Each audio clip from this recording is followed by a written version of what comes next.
மாண்புமிகு பாரத பிரதமர் மரியாதைக்குரிய திரு நரேந்திர மோடிஜி அவர்கள் டாக்டர் அம்பேத்கர் அவர்கள் இயற்றிய இந்திய அரசியலமைப்பு சட்டத்தை சட்டத்தின்படி சமூக நீதியை நிலைநாட்டுவதில் நம்பர் ஒன்னாக இருந்து கொண்டிருக்கிறார்.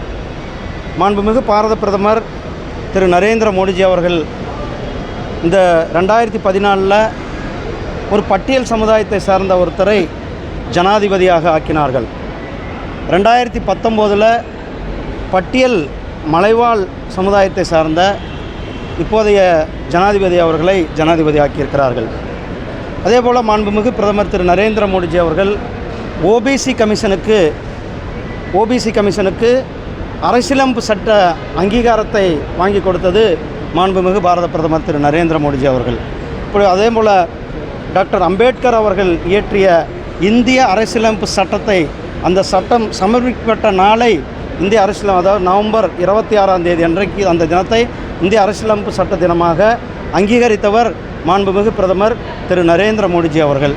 அதேபோல் மாண்புமிகு பாரத பிரதமர் திரு நரேந்திர மோடிஜி அவர்கள் அம்பேத்கர் அவர்களுடைய 5 இடங்களை புனித இடங்களாக அறிவித்து அம்பேத்கர் அவர்களுடைய 125வது பிறந்த தினத்தை ஆண்டு முழுவதும் கொண்டாடிய பெருமை மாண்புமிகு பாரத பிரதமர் திரு நரேந்திர மோடிஜி அவர்களை சாரும்.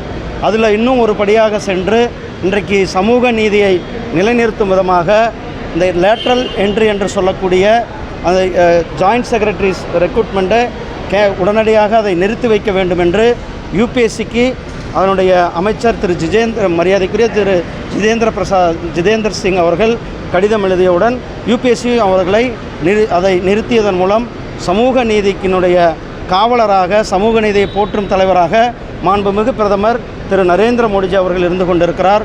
அதாவது ரிசர்வேஷன் எந்த விதத்திலும் பாதிக்கப்படக்கூடாது, அனைத்துவர்களுக்கும் சமமாக பங்களிப்பு வேண்டும் என்பதுதான் நம்முடைய மாண்புமிகு பிரதமர் திரு நரேந்திர மோடிஜி அவர்களுடைய எண்ணமாக இருந்து கொண்டிருக்கிறது. அதுபடி இந்த லேட்ரல் என்ட்ரியை நிறுத்தி வைத்து சமூக நீதியினுடைய ஒரு அடுத்த கட்டத்திற்கு எடுத்து சென்றிருப்பது நம் மாண்புமிகு பிரதமர் திரு நரேந்திர மோடிஜி அவர்களுக்கு தமிழக மக்கள் சார்பாக, தமிழ்நாட்டினுடைய மக்கள் சார்பாக என்னுடைய மனமார்ந்த நன்றிகளையும் பாராட்டுகளையும் தெரிவித்துக் கொள்கிறேன். அதே நேரம் மாண்புமிகு பாரத பிரதமர் திரு நரேந்திர மோடிஜி அவர்கள் இன்றைக்கு அவர் ஏற்கனவே எங்கே போனாலும் சரி, உலகம் முழுவதும் எங்கே போனாலும் கூட திருக்குறளை, திருவள்ளுவரை மேற்கோள் காட்டுவது வழக்கம். எங்களுடைய பாரதிய ஜனதா கட்சியினுடைய தேர்தல் அறிக்கையில் இந்தியா முழுவதும், உலகம் முழுவதும் திருவள்ளுவரை, திருக்குறளை எடுத்து செல்வோம் என்று தேர்தல் அறிக்கையில் சொல்லியிருந்தோம். அதன்படி இன்றைக்கு மலேசிய பிரதமர் கூட நடந்த ஒப்பந்தத்தில் மலேசியாவில் மலாய பல்கலைக்கழகத்தில் திருவள்ளுவருக்கு ஒரு இருக்கை, அதாவது சேர் ஃபார் த திருவள்ளுவர், அவருக்கு ஒரு இருக்கை அமைக்க வேண்டும் என்று அந்த ஒப்பந்தமானது இன்றைக்கு போடப்பட்டிருக்கிறது. தமிழக மக்களினுடைய கோடான கோடி தமிழ் மக்கள் சார்பில் என்னுடைய நன்றிகள். ஏற்கனவே காசி தமிழ் சங்கமம் ஒரு முறை அல்ல 2 முறை நடத்தினார்கள். சௌராஷ்டிரா தமிழ் சங்கமம், இப்படி தமிழை போற்றும் விதமாக, தமிழ் கலாச்சாரத்தை போற்றும் விதமாக, தமிழ் இலக்கியங்களை போற்றும் விதமாக, தமிழ் நூலாசிரியர்களை போற்றும் விதமாக நம்முடைய மாண்புமிகு பிரதமர் திரு நரேந்திர மோடிஜி அவர்கள் செயல்பட்டு கொண்டிருக்கிறார்கள்.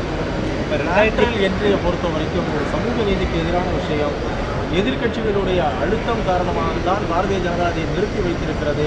நான் இப்போ இவ்வளோ ரொம்ப தெளிவாக சொன்னேன். சமூக நீதியினுடைய காவலர் யார்? உண்மையான சமூக நீதியை பாதுகாப்பது மாண்புமிகு பிரதமர் திரு நரேந்திர மோடிஜி அவர்கள். அதனால தான் இந்திய அரசியலமைப்பு சட்டத்தின்படி இந்திய அரசியலமைப்பு சட்டத்தை உருவாக்கிய டாக்டர் அம்பேத்கர் அவர்களுடைய நோக்கம் சரியாக இருக்க வேண்டும். அதனால தான் திரு ஜிதேந்திர பிரசாத் அவர்கள் யூபிஎஸ்சிக்கு கடிதத்தை எழுதி அந்த கடிதத்தின் மூலமாக அதை நிறுத்தி வைத்து இடஒதுக்கீடை உறுதி செய்திருக்கிறார்கள். மாண்புமிகு பிரதமர் திரு நரேந்திர மோடிஜி அவர்கள் ஒவ்வொரு கட்டத்திலையுமே கூட அந்த இடஒதுக்கீடு, சமூக நீதியை போற்றுவதில் நான் ஏற்கனவே சொன்னேன். 2014 ஒரு வாய்ப்பு வந்தது. அப்போதைக்கு பட்டியல் சமுதாயத்தை சார்ந்த திரு ராம்நாத் கோவிந்த்ஜி அவர்களை ஜனாதிபதியாக்கி பெருமை சேர்த்தது நம்மளுடைய மாண்புமிகு பிரதமர் திரு நரேந்திர மோடிஜி அவர்கள். அதேபோல் அம்பேத்கர் அவர்கள் அவர்களுடைய பிறந்த இடம் எங்கன்னு யாருக்கு கூட தெரியாமல் இருந்தது. அவர் இறந்த இடம் எங்கன்னு யாருக்கு கூட தெரியாமல் இருந்தது.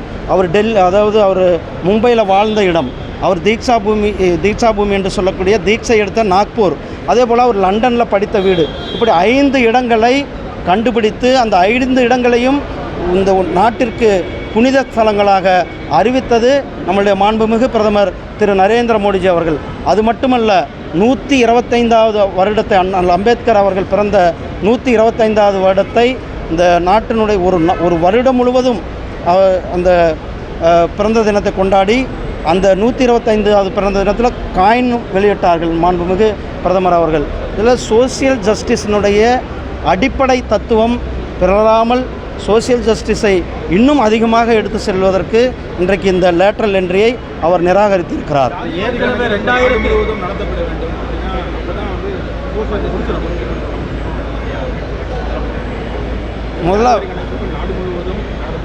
முதலமைச்சர் அவர்கள் இதை ஏற்கனவே பீகார் அரசாங்கம் செய்திருக்கிறது. அவர் தமிழ்நாட்டில் அதை செய்து காட்டுவதன் மூலம் அடுத்தடுத்து அதுக்கான வழிகள் பிறக்கும்.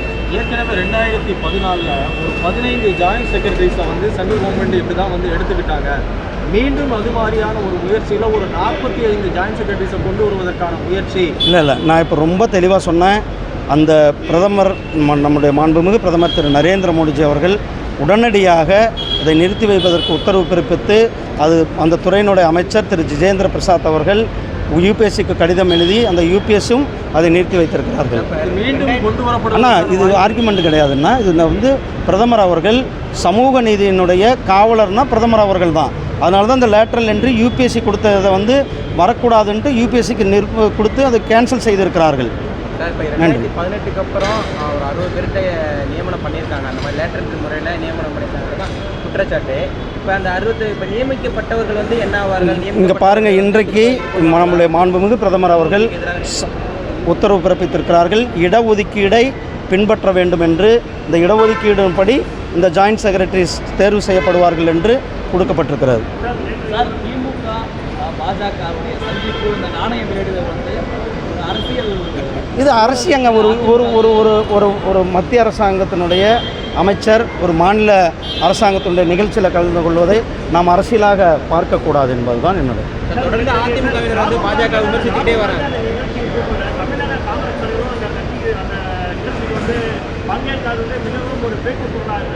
ஏங்க யார் வரல? வந்திருந்தாருங்க, முன்னாடி தானே உட்காந்தாரு. எங்கள் இப்போ இவர் கூட பக்கத்தில் தானே உட்காந்துருந்தார். தலைவரை, இதெல்லாம் நீங்கள் ஆர்குமெண்ட், அதாவது இது ஒரு சிம்பிளாக கடந்து போக வேண்டிய விஷயம். ஒரு மாநில அரசாங்கத்தினுடைய நிகழ்ச்சி, ஒரு மத்திய அமைச்சர் கலந்து கொள்வது அரசு நிகழ்ச்சியாக பாருங்கள். இதில் அரசியல் செய்ய வேண்டாம். 2009 2014 வரலும் ஒதுக்கப்பட்ட நிதி வெறும் 800 கோடி ரூபாய். போன நிதியாண்டில் மட்டுமே கிட்டத்தட்ட 6000 கோடி ரூபாய். இந்த நிதியாண்டில் 6320 கோடி ரூபாய் கிட்டத்தட்ட அந்த யூபிஏ கவர்மெண்ட், யூபிஏல யார் இருந்தாங்கன்னு உங்களுக்கு தெரியும், காங்கிரஸும் திராவிட முன்னேற்ற கழகம் ஆட்சியில் இருந்தார்கள். அதை விட 7 மடங்கு நிதியானது இந்த நிதியாண்டில் கொடுக்கப்பட்டிருக்கிறது. புதிய ரயில் பாதை திட்டங்களுக்கான நிதி மொத்தமாக குறைக்கப்பட்டிருக்கு அப்படிங்கிறத முதலமைச்சர் குற்றச்சாட்டு. இடைக்கால பட்ஜெட்டில் கொடுக்கப்பட்ட நிதியோட கிட்டத்தட்ட ஒரு 900 கோடி கொடுத்துட்டு 300 கோடியை குறைச்சிருக்காங்கிறது தான் வேலை செய்ய தாங்க நிதி கொடுப்பாங்க. உடனே நிதி கொடுக்க முடியுமா? அதாவது புதிய ரயில் திட்டங்களுக்கு 9 ரயில்வே பாதைகள் அதை சர்வே பண்ணணும், அது லேண்ட் அக்யூசேஷன் பண்ணணும். அதுக்கு பிறகு தானே தேவைக்கு படிப்படியாக தானே நிதி கொடுக்க முடியும்.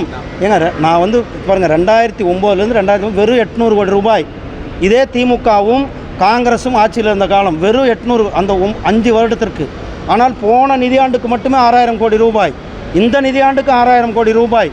அவங்க கொடுத்ததை விட 8 மடங்கு அதிகமான நிதியை தமிழ்நாட்டிற்கு கொடுத்திருக்கிறது நம்முடைய மாண்புமிகு பிரதமர் திரு நரேந்திர மோடிஜி அவர்கள். பழனியில் 24-25 முத்தமிழ் முருகன் மாநாடு, இதில் எல்முருகன் பங்கேற்கலாம், இதை நான் அழைப்பு விடுக்கிறேன்னு அமைச்சர் சேகர் பாபு ஒரு பிரஸ் மீட்டில் சொன்னார். உங்களுக்கு ஏதாவது அழைப்பு வந்திருக்கா? கலந்துப்பீங்களா? நாங்கள் வேண்டாம் விருந்தாளியாக போகிறதுக்கு எங்கேயுமே ரெடியாக இல்லை.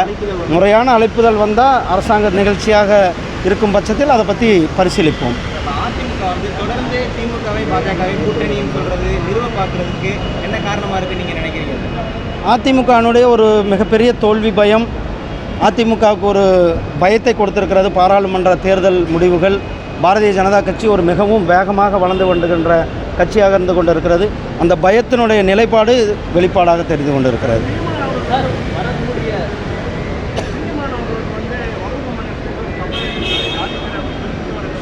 என்ன இது வந்து நீங்கள் லோக்கல் ஒரு மத்திய அமைச்சர்கிட்ட கேட்குற கேள்வியா அது? நன்றி அண்ணா.